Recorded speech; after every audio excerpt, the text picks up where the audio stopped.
So the purpose of this presentation is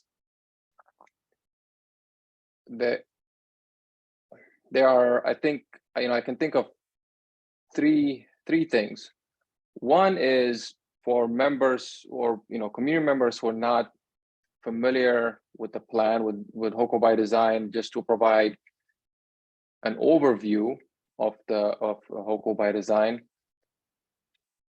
Two, it's also an opportunity for people who are familiar with the draft plan to chime in and provide their perspective in this meeting, and also turn around and provide their testimony at the public hearing on July 19,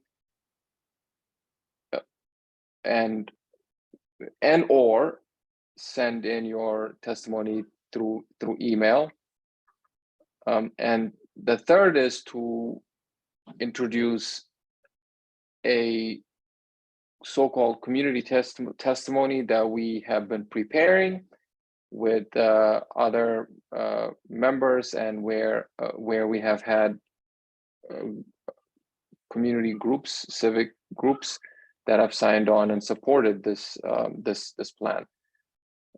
So it's I'm going to guide the discussion, but by all means, I don't want to be the only one speaking. So if you have any thoughts, any questions, please chime in, ask the questions, provide your thoughts, and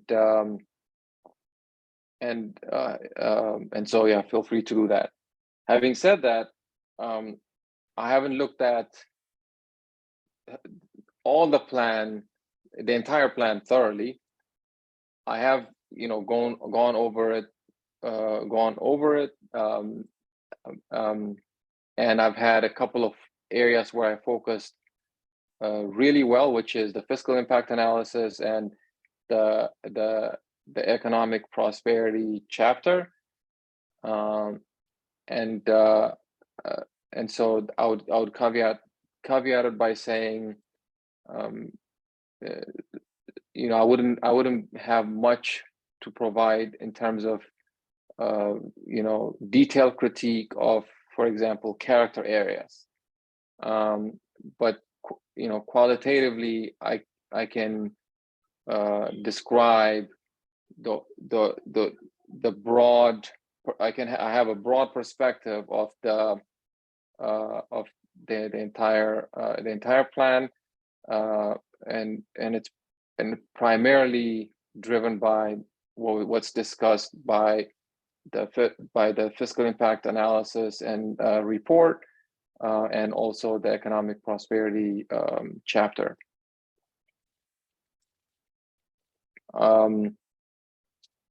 If there are people who are not familiar with HoCo by Design, it is the county's draft general plan. It is done. It is prepared every 10 years, and it maps out how the county intends to grow for the next 20 years. I put the term "grow" in quotation marks because when in urban planning, the word growth and increase in residential development are synonymous. So if you hear legislators talking about growth, they're also talking about increase in residential development. Primarily they're talking about increase in residential development. I don't like, I'm not going to use, this is the only time I'm going to use growth or grow when referencing residential development. It's either increase or decrease in residential development. And growth and decline, from my point of view, and based on what I've seen from the fiscal impact analysis, are not really synonymous with, under specific conditions, they can be attributed to increase or decrease in residential development. but growth and decline are, to me, it's an example of how the development industry has successfully branded its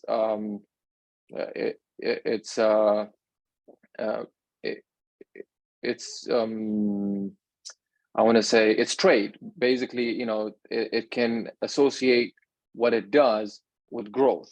Growth is good, progress. So that's why I'm not really familiar. I'm not a fan of that. This HoCo By Design is the Howard County's comprehensive plan for land use, community development, and resource management. And over like 2 years, the county underwent some public input process. It gathered community members and heavily concentrated with development interests, but but there were some community members, in there to at least to me, to make it an appearance, to give it an appearance that there was community input. So it went through that input process and developed the plan. What we are hoping to do is provide the real community input through this public hearing process at the county council now, which is it's unfiltered. It's not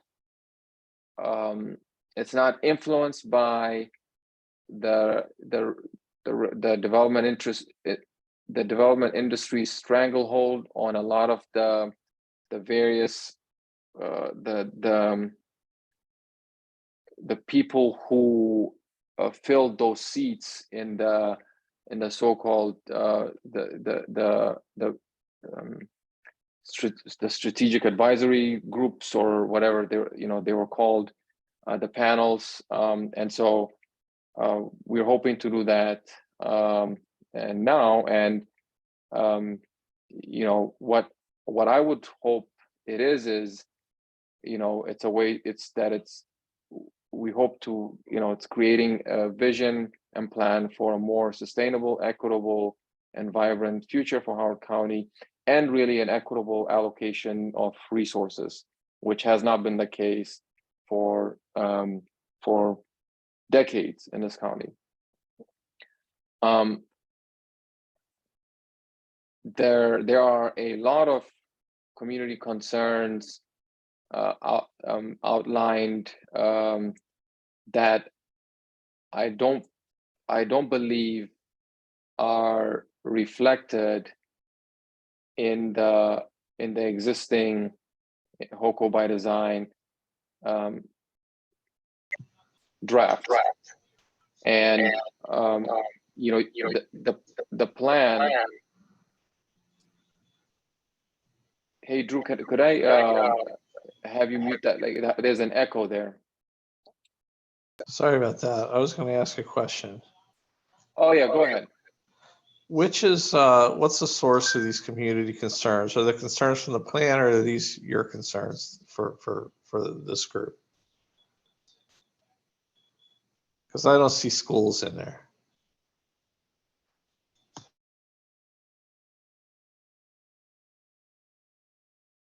I was just getting there. There it is. Yeah. So there are. Okay, so that's a good question. I have I've been advocating on these issues for a while, and that involvement, I think, perhaps provides me with a perspective that I can confidently put down here and say, these are concerns that people have had over the years, and and people can look at public testimony, where a lot of these concerns were raised, and so my point is, in that draft plan, they would say what we heard, or like or some phrase that implies that they did some listening, but a lot of the what we heard does not include a lot of things that we talk about here today. And there's probably more that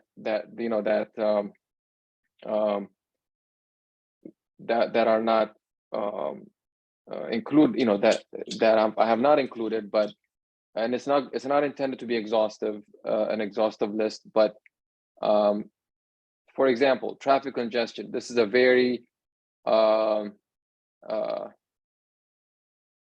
very common complaint that people have in Howard County, different parts of the county, on Route 29, various not just highways, but even just I don't know, Broken Land Parkway, so Snowden River, Route 1, all these,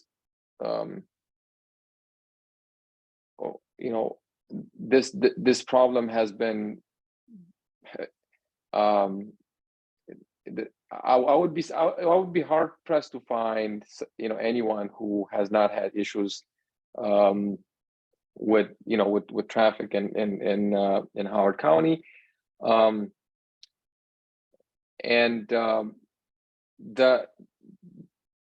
Quite frankly, HoCo by Design does it wants, the county wants people to use more public transportation, but it has no coherent plan on how to deliver efficient, timely, reliable public transportation that people can access to reduce traffic congestion. And so this, to me, this is a major concern. Another issue is, of course, environmental impacts of residential development over the past, few years, decades, quite frankly. There's been documented cases of developers evading existing laws to existing, forest conservation laws to advance, their projects, and not being held accountable. And any effort to even just codify existing state level laws, or laws that I think that are in the county code, that they have not been, they have been met with a lot of resistance, and HoCo by Design does not seem to provide any meaningful approach to addressing this shortcoming. And really, the only thing that I can think of that they have that related to this that really strikes me as strange is they have this allocation called green neighborhoods, and it's the DPZ has used this so-called green neighborhoods as a way to allow so let's say if the county allocates 2,000 units, residential units per year, and if that 2,000 residential units are used up, then developers can tap into the so-called green neighborhoods allocation and build above the 2,000 units, as long as they meet this green neighborhoods standard, which is supposed to be more stringent than existing development standards. So it's just the county is basically using this notion of addressing the environmental impacts as a way to provide more allocation for residential development, rather than to address to truly address environmental impacts of residential development. Another thing that HoCo by Design does not address is housing affordability. Unfortunately, the county has subscribed to the supply side economics principle to advance to say that the way to improve housing affordability is just to increase the supply of housing, and clearly we know that that's not true in Howard County, because for years now, until 2018, the county had really almost unregulated, from a zoning standpoint, unregulated and uncontrolled, unmitigated the rate of residential development. And what we saw was that just housing, the home prices just kept going up rather than declining. And meanwhile, the county was giving exemptions to developers from providing affordable housing at the project site. They were charging very low moderate income housing fee in lieu to developers instead of charging the market rate fee in lieu. If they wanted to if they wanted to have that kind of a fee in lieu structure, so they really didn't have a solid, or a good approach. And now the way that the county wants to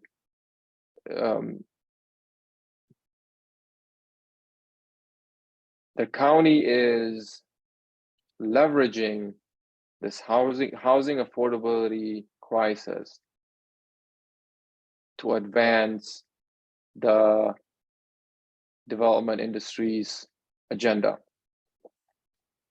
And if we really think about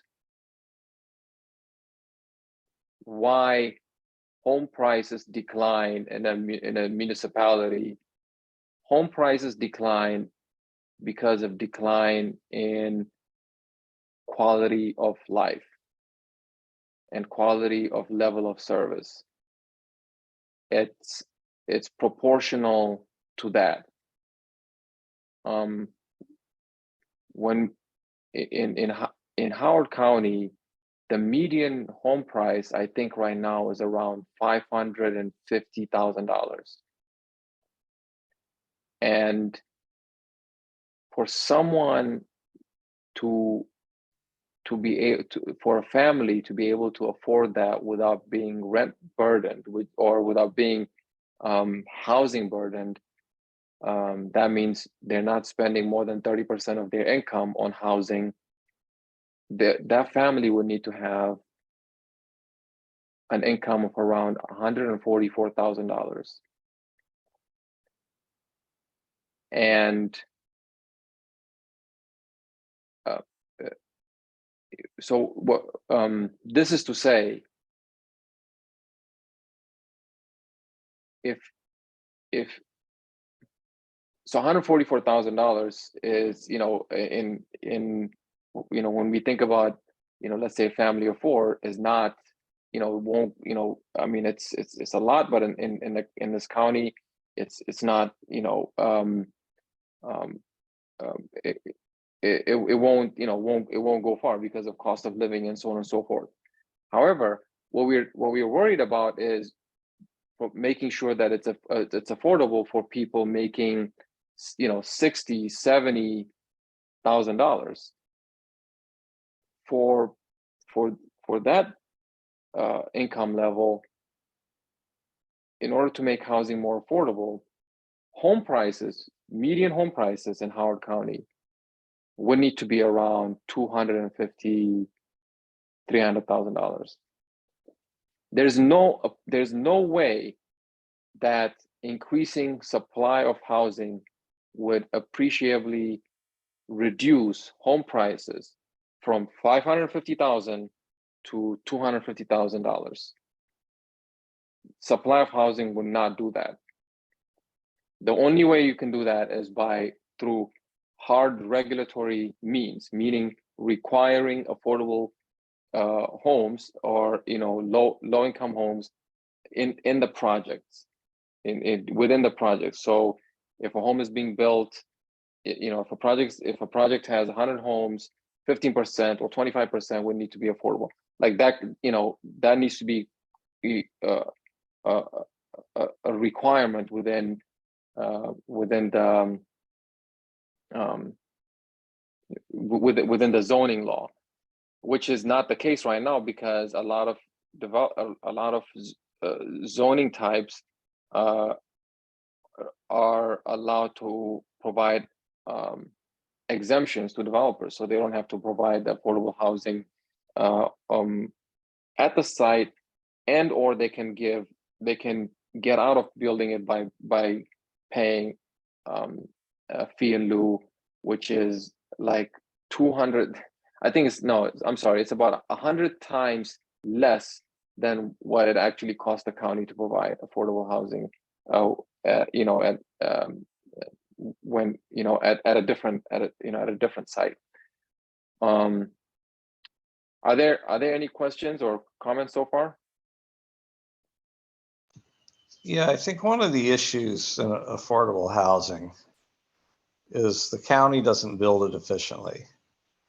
It's assumed that affordable housing in HoCo by Design and Howard County Department of Planning and Zoning in general is something that you build as part of a new housing development.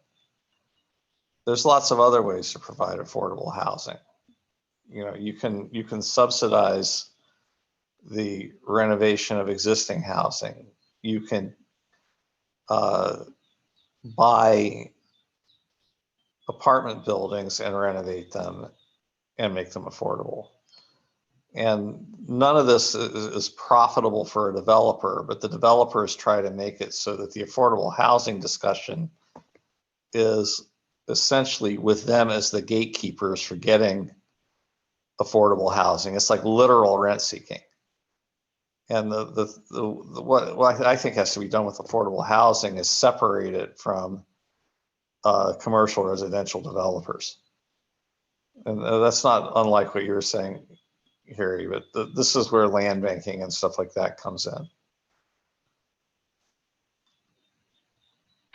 Yeah, I think I agree, Drew. I think, you know, anything, the approach right now has not worked. Howard Hughes Corporation was given all kinds of entitlements, zoning and land use entitlements, very profitable entitlements, in exchange for providing 1,000 affordable units. And we only have 24 so far. I think 24 or 30 so far. So, you know, it's just used as a way to exploit public money for private gain. And so either we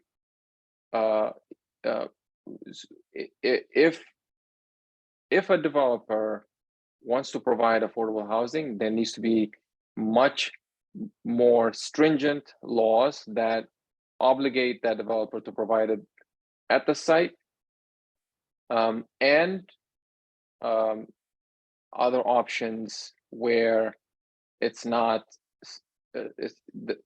it's not susceptible to some developers' whims, which is, whether it's public housing or other options that takes the private developer out of the equation. Yeah, the Howard Hughes situation with affordable housing is scandalous, and I think the whole deal with the library kind of has them show their hand, right? Originally, the proposal was we're going to build a new main branch of the library with affordable housing as part of the project, right? And then they used that to essentially advance the prioritization of the new library in Columbia over, other libraries being built elsewhere in the county. So it's like, our project's more important. We should have it come first because it has affordable housing. And then as soon as it gets first in line, what do you know? The affordable housing vanishes from the library, but they'll be building more housing, but it'll just take a little longer, right? Same deal was done with the Toby's Dinner Theater replacement. I believe the same thing was done with the fire department.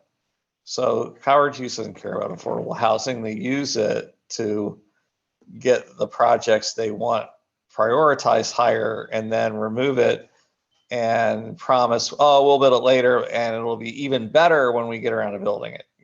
Don't hold your breath, right?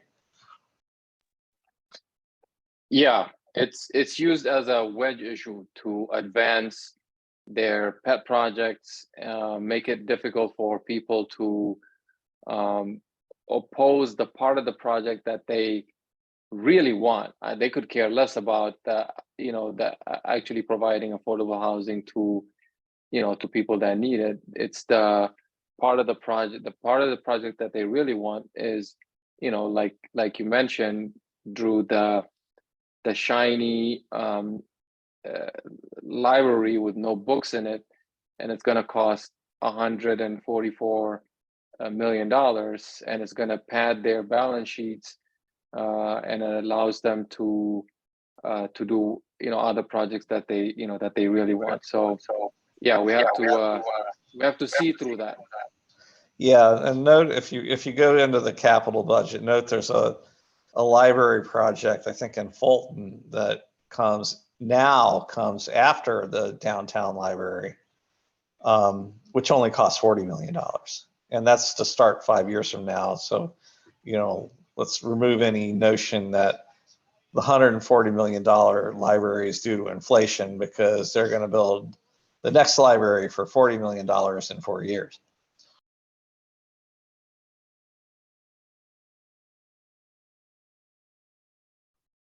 Yeah, I don't even see that. So yeah, there's this goes to show, unfortunately,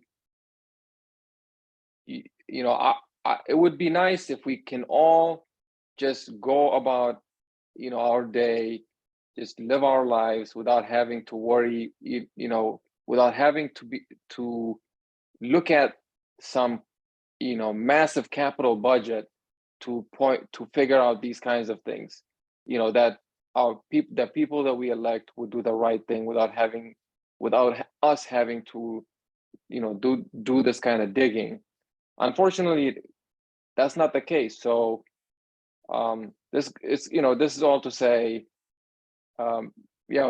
we really need to pay attention and just be on top of it, because nothing would be very little would be done right without that. So the next group of community concerns are, so we'll start with school quality. There are a litany of issues with HoCo By Design's lack of proper consideration for the school system. we can start with the fact that the school system's deferred maintenance has ballooned to, I think, over $1 billion, maybe 1.5 billion. There's no sign that it's going to decline anytime soon unless the county actively does, allocates money to address that. School trailers keep on going up. I mean, in this time and age, unfortunately, I consider them death traps, because from listening to the school system security officer, I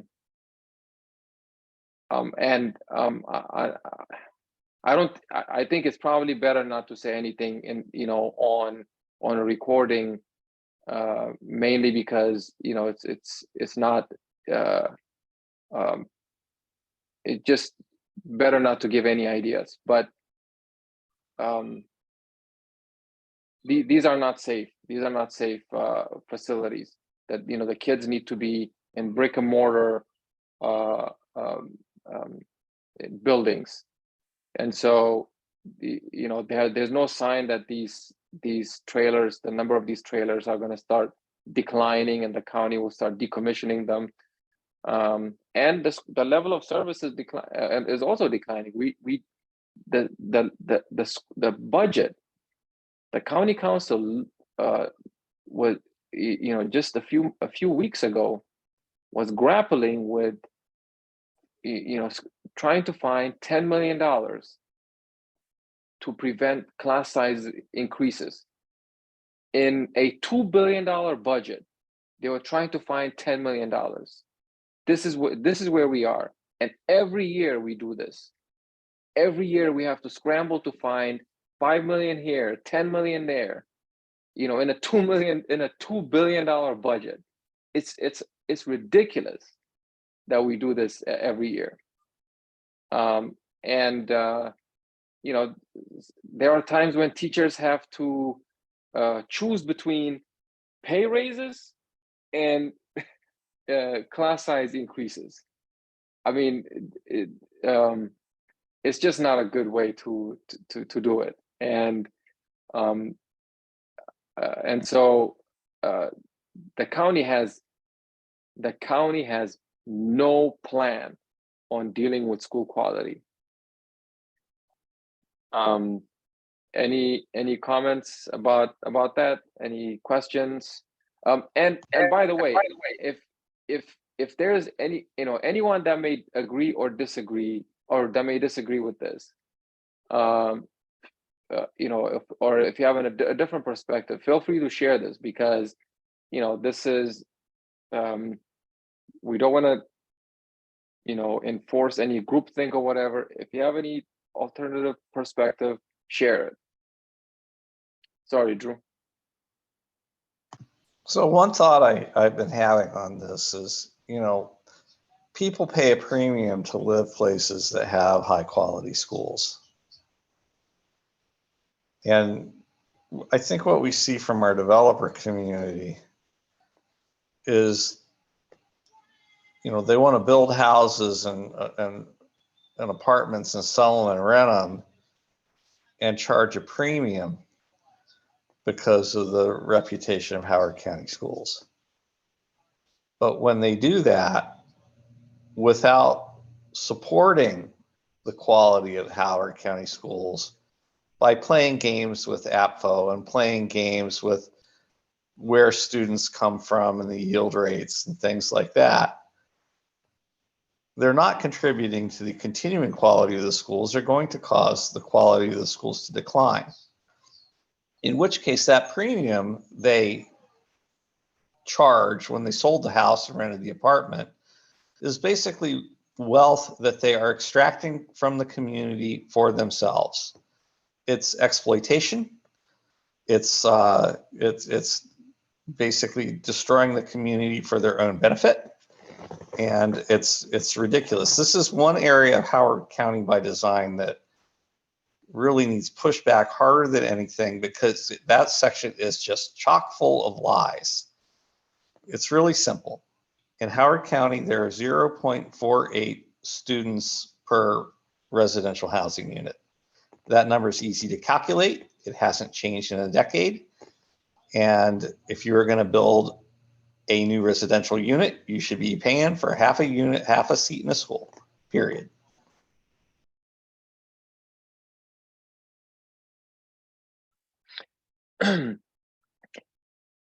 And I really think that should be the point that we drive home is, well, two points. One is, if you really want home prices to go down significantly, then you're going Ruin the schools. That'll do it. Yeah, that's it. So I mean, that's the most effective way to to make the home prices decline. And of course, the second point is, if you this idea that single family detached, single family attached apartments, they like this student generation rate based on the home type, as you said, it's a shell game. So it's just 0.5, use 0.5, and I would argue actually that number might be even there might be, it might even be underestimated based on the way that based on a couple of factors. One is the fact that there's the 55 plus homes that are built in Howard County. They displace, they create an opportunity for, whereas a family that was in a non 55 plus, retirees, if they move to a 55 plus, they create, their old home would be an opportunity for a new family to come in, and that creates an opportunity for more school children. Right. And so that is not being to me, that's not being captured in the way that the county calculates student yields as well. But, yeah, that's why that 0.48 seats per housing unit is really simple, because it's really easy to calculate. It's trivial to look up how many students are in the schools, and it's trivial to look up how many housing units are in the county. And building 55 plus, for example, does not magically create more old people. It just redistributes where they live. The proportion of the population in Howard County that's over 55 doesn't change because we built 55 plus. All the other counties around us are doing it as well. All it does is it moves the older folks into one type of housing and out of another, and they get replaced by people who are more likely to have kids where they left. Yeah, I agree. I think, really, yeah, the 0.48 or 0.5 or whatever it may be, that should be the actual number, irrespective of the home type, irrespective of the part of the county. Is just 0.5, and that would be a good way to, for every 2 homes there should be 1 seat in the school system, and that's not the case right now. And I mentioned this as a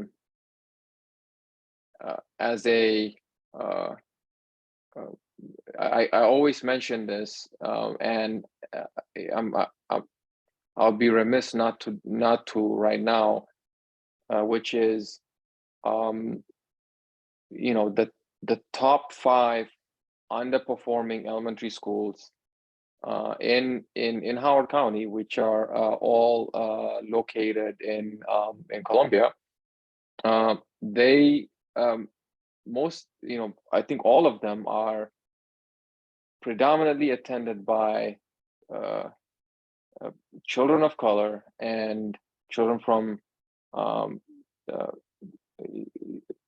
families in well, children from low-income families. And this plan does not have, the general plan does not have any steps on how to address that gap in achievement between in those schools, and allocating resources in terms of teachers and so on and so forth to those schools. So yeah, the HoCo by Design, if you're going to testify about anything, it's it's definitely the schools, because from a point of view of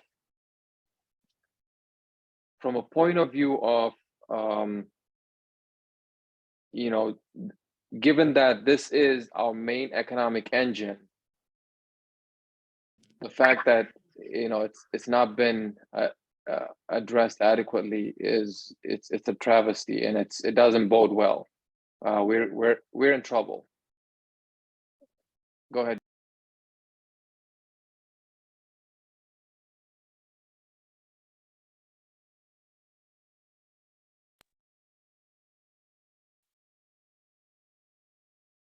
Drew, if you're speaking, No, can't did hear I you. do something? No, You had unmuted. no, sorry, that was I Okay. didn't. Okay. All right. So the next thing is the fiscal impact analysis. Last Wednesday, the county council held a work session, and one of the topics was the fiscal impact analysis. The county representative repeated this statement, like almost every other statement from the county representative's mouth was that residential development pays for itself. And I at this point, it's very difficult for me to say that this is lack of awareness or lack of understanding. This is willful, like this is willful misinformation. And I can, I say this because I prepared, I looked at the analysis, I looked at the assumptions that were made, and I reproduced the county's analysis and the assumptions that it made, using the assumptions that it made. And I discovered that the county assumes that for the next 18 years, 50% of the cost to build new schools and 100% of the cost to build new roads associated with due to residential development will be financed by debt. So that assumption allows the county to take 50% of the cost of schools and 100% of the cost of schools off the balance sheet and put it in debt. Is the other 50% of schools state grants? No. So today, it assumes that the other 50% uses PAYGO, which is revenue, tax revenue, state. Well, actually, just tax revenue, from the county. Okay.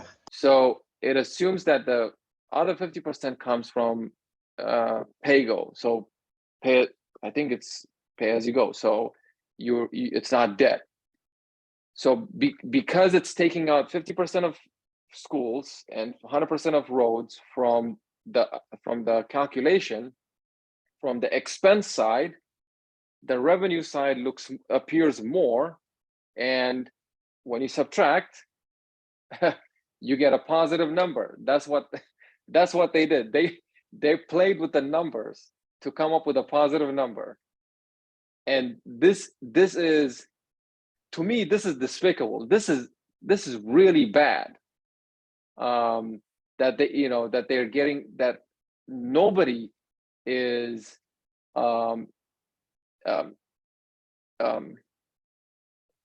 at least at the nobody in any position of authority is making a stink out of this, because they're I mean, like, think about Enron. Like, this is like Enron level, bad. And so if you include 100% of schools, 100% of roads, and then factor in the fact that they're underestimating the actual cost to build new schools because they're using very low numbers. When you factor all of that in, over 20 years, by 2040, the county would increase, the county debt would increase by nearly half a billion dollars. It's not going to be positive. And this doesn't take into account impacts of deferred maintenance and so on and so forth. That, because that analysis would need to take in additional factors. But this is just, correcting these horrible assumptions that the county has made. It would lead to actually a debt of an increase in debt of $500 million. And this is a crisis. This is a major crisis. And I wish our council members would really, because at the end of the day, what are we all fighting about? When you go to the county council during budget hearings, what is everyone talking about? We need more money, and we need more equitable allocation of resources. At the end of the day, it's all about money, right? And so if we can't even get our assumptions right, and if we can't figure out a way to increase revenue and reduce the cost, and use the correct assumptions, if we can't even do that, then there's no hope of that. So this is a big problem. So the fiscal impact analysis is a big problem, and it's filled with a lot of I think at this point, like I said, I would call it disinformation. It's not misinformation. So it's a problem. Are there any comments about that? Any questions?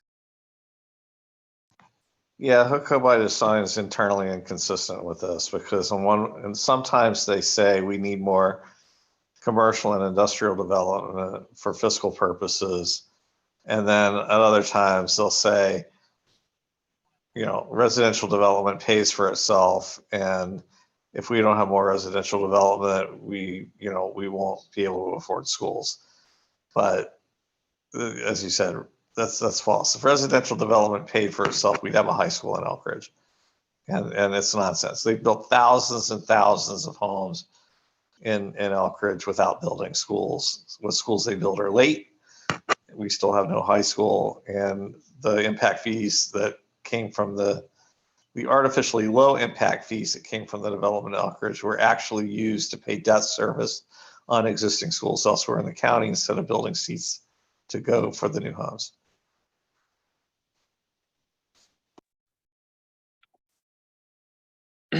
Right. And Joel, go ahead.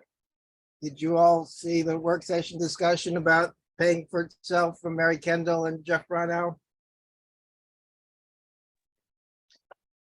Yeah, Joel, I was very appalled by that presentation. And to me, it seemed like they were they kept repeating this, that misstatement as if they're gaslighting the county council, because I was very troubled by that, by how often they repeated that over and over and over. And where do you put, because I couldn't make it through your analysis yet, Hurry. What do you do for the courthouse, which is sort of debt, but it's not debt for the next 28 years? I don't even think that's included in the in the fiscal impact analysis that the county prepared. And if you add that cost, because all this magic money that they come up with these new, these ideas, public private partnership or tax increment financing, as if it's some magic money that comes out of somewhere and we don't have to ultimately be held accountable for it. But it's still money that we owe. It's still money that the county is obligated to pay. They just don't include it in the analysis, and that's the problem. So can somebody who maybe knows more about this level set us on the courthouse? Is it a public-private partnership? Are we in a lease back arrangement with that, with some other entity that owns the courthouse? Yeah. Yeah, it's a public-private partnership. And when the PPP was first proposed to the county council and county government a long while back, they misrepresented and said that it would not go into the county's debt. And the 1 year that I participated in the Spending Affordability Advisory Committee, the director of finance said, yeah, that was a mistake. PPP loan goes on the public debt. So right, yeah, it's clearly a public liability. Yeah. So but they misrepresented and said that it won't, and that's how they advance these projects. So one thought about that, because one of the things in the school section is exploring public-private partnerships without saying what they are. If what they're talking about is a lease back arrangement where some private entity builds a school and owns it, I mean, that happens in the corporate world all the time, right? Companies lease an office building. And companies that have built flagship office buildings have sold them to a real estate firm and then leased them back. So for a school, it occurs to me that might not be a bad thing, because it establishes a commitment to pay for ongoing maintenance and renovations. It puts, right now, school renovations and maintenance aren't on the books, and there's no obligation to do them, which is why we have a $1 billion backlog. But perhaps this would be a good thing if it forced acknowledgement of those liabilities. Just a thought.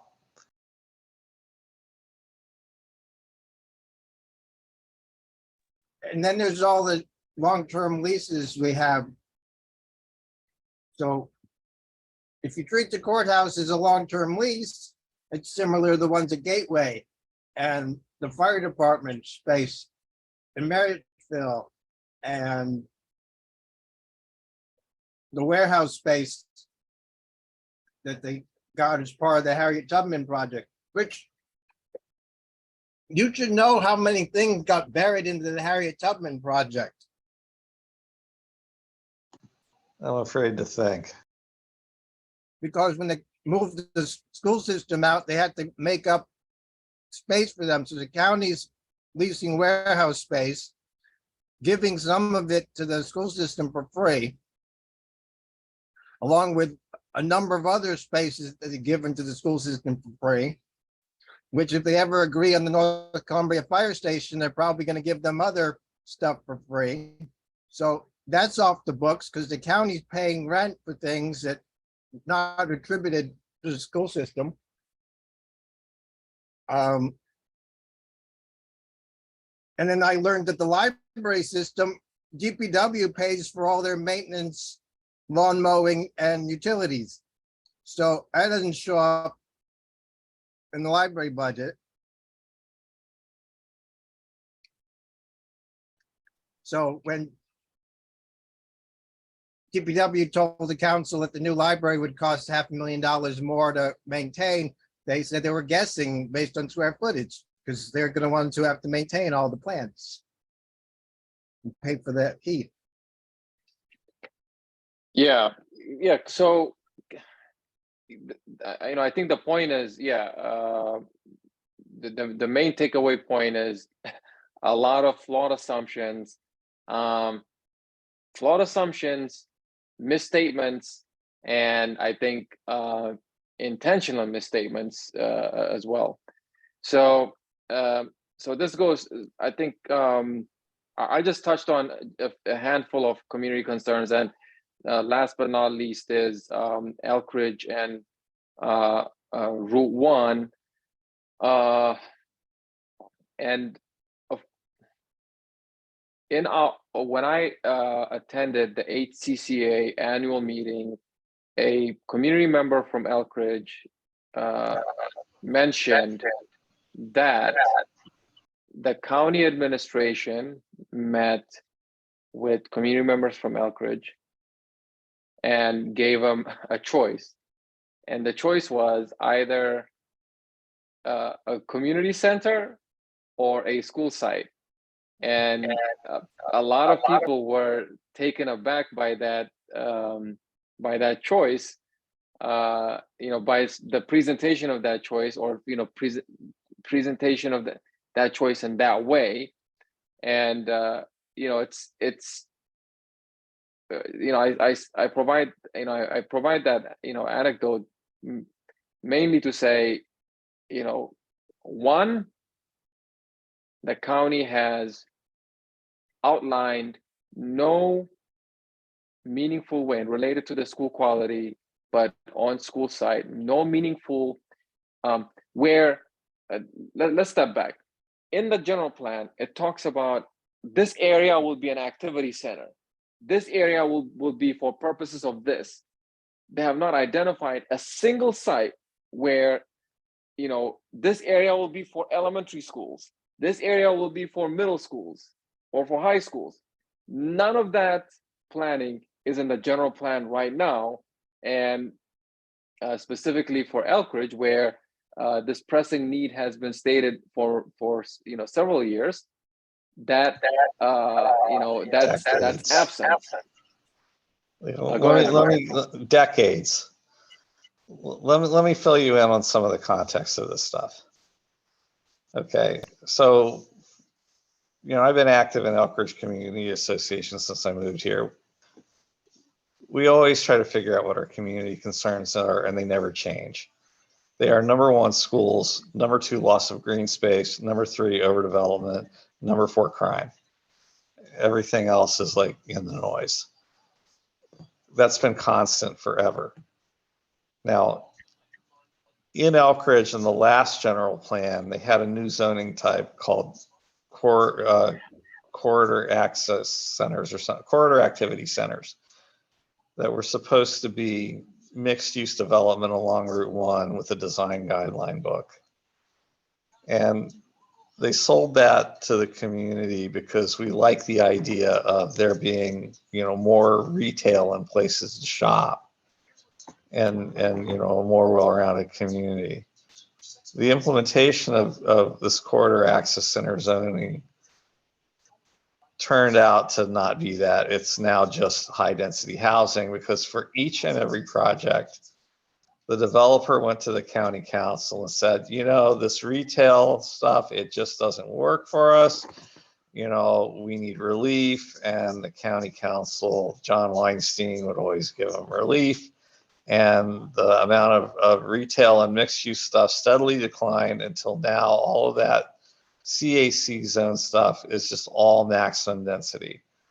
So in addition to the density plan, there's all the new density that came in instead of the retail and business and commercial, and no schools to go with it. It took forever to get the middle schools and elementary schools, which are still overcrowded, and no high school at all.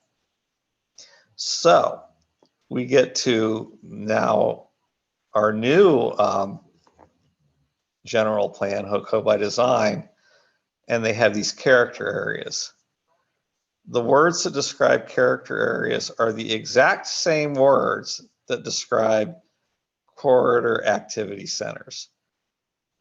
What's going to be different this time? You know, it's not going to be different this time. It's the exact same freaking thing. They just changed the verbiage. And you know, the same promises, the same lack of enforcement to make sure they happen. And so that's part one. Part two, Howard County's been trying to do a Route 1 master plan for like 10 or 15 years. And now they bundled it into HoCo by Design. They never come up with a master plan that actually meets the desires of the community. It's all about how can we redevelop this into more housing. And so, which is why none of the Route 1 master plans have ever gotten anywhere, because the community's pushed back on it. Same deal this time. So now they're talking about having some, you know, development corporation to oversee the guidance, and that will have, you know, and nothing in there about public meeting laws or being open or anything, or any community representations. Basically, they're looking at setting up some development corporation packed with developers to figure out how to extract as much money from us as possible. All right. Now, part three, the high school. Now, this gets into that horrible meeting they had. What's happened this year in the capital budget is Calvin Ball systemically went through the budget and pushed all of the projects in Elkridge back. You know, the two things that we need the most are a high school and a community center. Both of those were pushed back 5 or 10 years. And outrageously, they said, we're pushing the community center back because of resource constraints, which, you know, didn't constrain the $250 million of projects they're doing in Columbia. So the plan for the high school and the community center has been to build both of them at Troy Park. That was vetted by the Kittleman administration. It was vetted again by Calvin Ball. The high school site has been through environmental review. That is a viable site, and there is a viable site for a community center right next to it. Until this meeting, when all of a sudden the community center site no longer fits for reasons that were never given, and we need to put it somewhere else, to Rockburn Park, which is basically a poison pill, or you can have your community center now. You just have to give up the high school site, which nobody in Elkridge is going to do, because we've wanted a high school more than anything for forever. There is, however, a better high school site than Troy Park, which is adequate, but there are two freight distribution hubs across the street from the Elkridge Library. One is owned by UPX and the other is owned by a company called PDX, and there's an underused industrial site behind it. So that is supposed to be a character area in HoCo by Design, which means it's going to get targeted to become residential development, right? So instead of having a perfect site for a high school across the street from a library, where almost the entire north end of the Route 1 corridor would easily be able to walk to school, it's more housing and no high school. So that's a kind of a point of pushback on this plan. I have heard that Liz Walsh is going to introduce an amendment that mandates that the PDX and UPS sites be reserved for public use. which would address one of the excuses that's been given for years in Elkridge that, well, there's just no land to build whatever nice thing we want in Elkridge, so we're going to build it somewhere else instead, and you can drive to it. So obviously the solution to that is to buy more public land so that we can have the same level of amenities and services as every other part of the county. So I think that's the level setting. You know, when you have something in the budget you don't want to do, what you do is say, we're going to make an even better of that thing in the budget we don't want to do. It'll just take a little longer. You know, see affordable housing in Columbia, for example, but that's also what they're trying to do with the community center in Elkridge. So anyway, that's my take on what's going on with the Elkridge and Route 1 section. So kind of the feedback I gave them is, if you want to do a community development corporation for Route 1, it needs to be subject to open meetings, the Public Information Act, and it has to have community representation. So it's all upfront, in the open, and meets the needs of the residents of Elkridge. One last thing on that, in the Route 1 corridor, 25% of the jobs in Howard County are in the Route 1 corridor. This is actually where Howard County gets their tax revenue from, right? Is all that industrial land, freight hubs, distribution, the wholesale food market, all of that is all these jobs that generate much more tax revenue than they consume are all in Route 1. That needs to be protected, encouraged, and not turned into housing, and it needs to be made more accessible via public transit, which it's not now.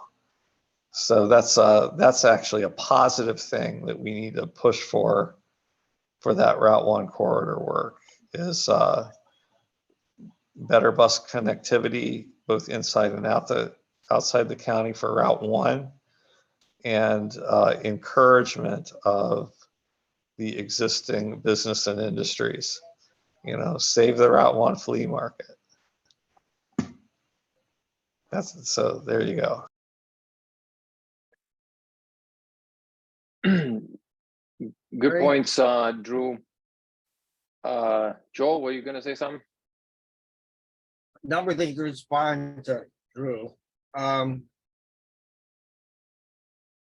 that we have a Route 1 corridor, you meant only talk about Elkridge, not Laurel and Jessup. The fact that we're trying to. Well, I live in Elkridge. It's not my place to speak for the residents of Laurel and Jessup. Right. The problem is we're having a Route 1 corridor plan, and it's got so many different communities in it. They have all sorts of different interests. So the people in Laurel don't care about your high school. So it's hard. The fact that we're trying to do that is going to. Oh, hey, Joel, let's stop there, because I think it doesn't address the fact that I think the Route 1 master plan that's been under development for several years now. Right. We haven't seen a master plan because it's a convenient road with some similarities, but it's got a lot of different communities with different interests. Right.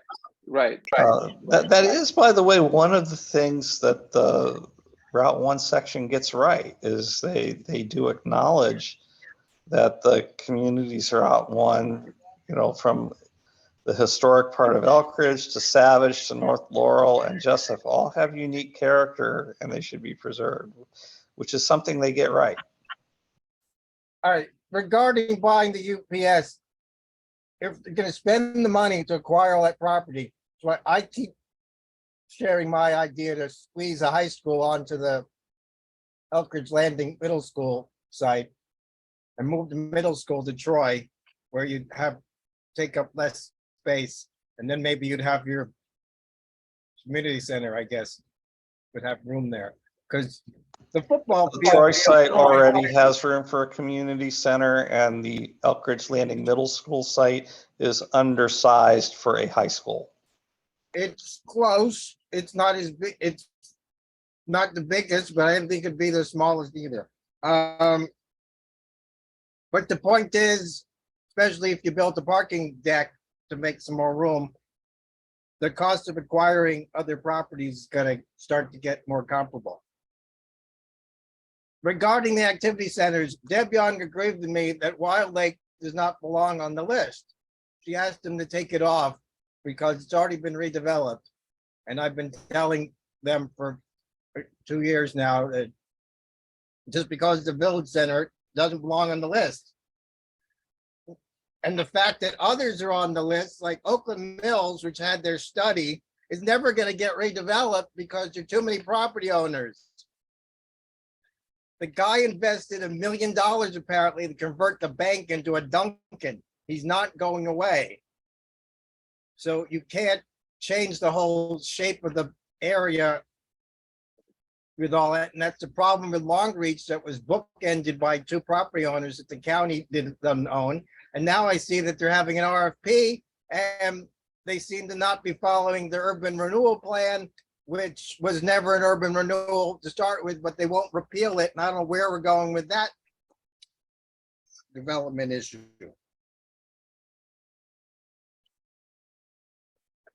Yeah, lots of yeah, lots of issues there. Thanks, Joel.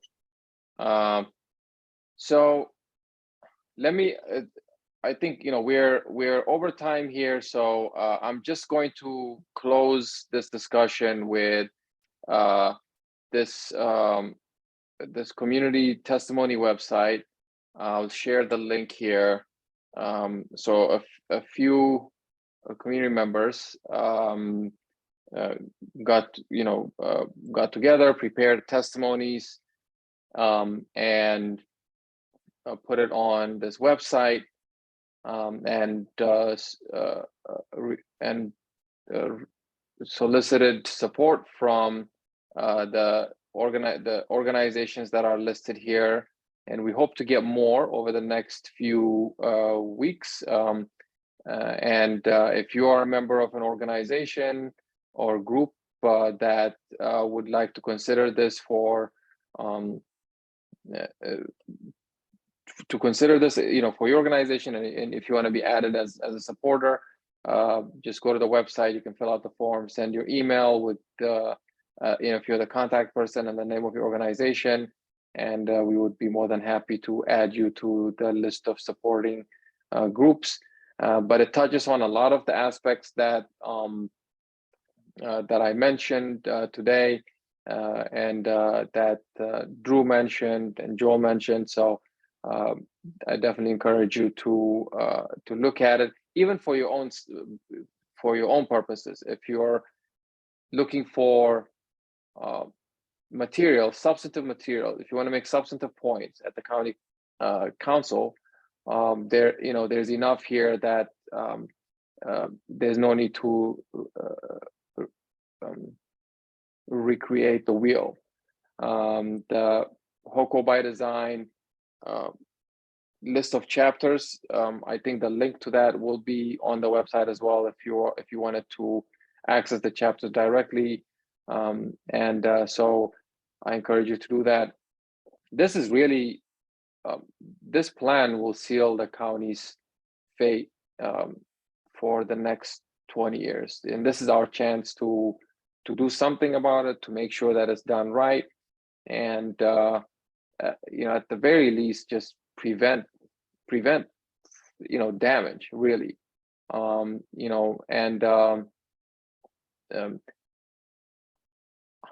close by saying I think, unfortunately, a lot of this discussion goes, it's between people who say, we need more housing, and the people who don't want more housing are opposed to other people coming in from outside the county and living here. And that's on one side. And on the other side is, we need more infrastructure, and people who just want more housing without any consideration for infrastructure don't care about what's going on at the schools and so on and so forth.